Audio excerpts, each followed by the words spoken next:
തണുപ്പ് കനത്തതോടെ തെരുവിൽ കഴിയുന്നവർക്ക് പുതപ്പുകൾ എത്തിച്ചു നൽകുകയാണ് മലപ്പുറം പുളിക്കലിലെ ഒരു കൂട്ടം യുവാക്കൾ. പുളിക്കൽ പഞ്ചായത്ത് മുസ്ലിം യൂത്ത് ലീഗ് വൈറ്റ് ഗാർഡ് പ്രവർത്തകരാണ് റോഡരികിലും കടത്തിണ്ണയിലും കഴിയുന്നവർക്ക് സ്നേഹപ്പുതപ്പുകൾ നൽകുന്നത്. സ്നേഹപ്പുതപ്പ് എന്ന പേരിൽ രാത്രികാലങ്ങളിൽ തെരുവിലുറങ്ങുന്നവർക്ക് പുതപ്പുമായെത്തുന്നത് പുളിക്കൽ പഞ്ചായത്തിലെ മുസ്ലിം ലീഗ് വൈറ്റ് ഗാർഡ് പ്രവർത്തകരാണ്. കഴിഞ്ഞ ദിവസം രാത്രിയിൽ ചേളാരി, മമ്പുറം, ചെമ്മാട്, പരപ്പനങ്ങാടി, പാലത്തിങ്ങൽ ഭാഗങ്ങളിലെ പീഡികത്തിണ്ണകളിലും ബസ് സ്റ്റാൻഡുകളിലും റെയിൽവേ സ്റ്റേഷനിലും ഉണ്ടായിരുന്ന 50-ലേറെ പേർക്ക് പുതപ്പുകൾ വിതരണം ചെയ്തു. പല പ്രദേശങ്ങളിലായി ചെന്ന് ഇതേപോലെ തന്നെ റോഡ് സൈഡിലും മറ്റുള്ളതൊക്കെ കിടക്കുന്ന ആളുകളെ കണ്ട് അവർക്ക് വേണ്ട വസ്ത്രങ്ങൾ, അതേപോലെ പുതപ്പ് കാര്യങ്ങളൊക്കെ കൊടുത്ത് അവരെ സാന്നിധ്യത്തോടു കൂടി നല്ലൊരു സന്തോഷത്തോടു കൂടി അവരത് സ്വീകരിക്കുകയും ചെയ്തു. ആ ഒരു കാഴ്ച ഞങ്ങൾക്ക് കാണാൻ സാധിച്ചു. സ്ത്രീകൾക്ക് നൈറ്റിയും മറ്റു വസ്ത്രങ്ങളും കൂടി നൽകുന്നുണ്ട്.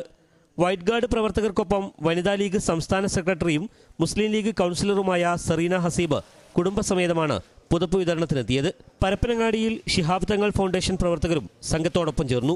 ഒരുപാട് ആളുകൾക്ക് ഞങ്ങൾ ഇന്ന് പുതപ്പുകൾ കൊടുക്കാൻ ഞങ്ങൾക്ക് സാധിച്ചു.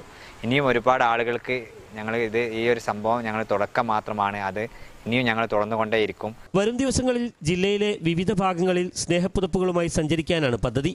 വൈറ്റ് ഗാർഡിന്റെ യൂണിഫോമിൽ 3 വാഹനങ്ങളിലായി പുളിക്കൽ പഞ്ചായത്തിൽ നിന്നുള്ള 25 പേരാണ് സേവന രംഗത്തുള്ളത്.